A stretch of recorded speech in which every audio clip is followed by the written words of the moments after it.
فتيح التدمير مركز حراسة المرمى في منتخب مصر. كابتن حسام حسن المفروض اللي هو بيعتمد على 4 حراس مرمى. المفروض ال4 حراس مرمى دولت محمد الشناوي، محمد عواد، مصطفى شوبير، المهدي سليمان.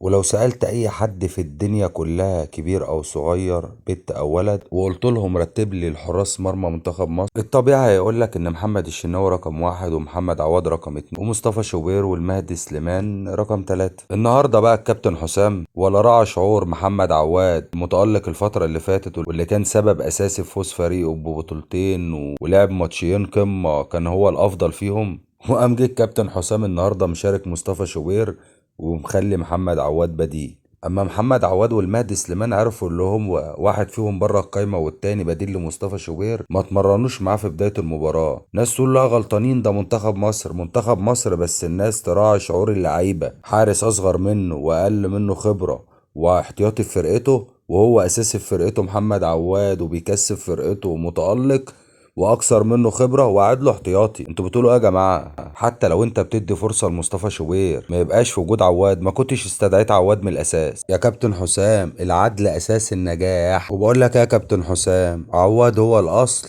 احسن جون في مصر بالمنتخب بقى بغير المنتخب، هو بالنسبه لنا احسن حارس. مش هقول لك اكتر من كده.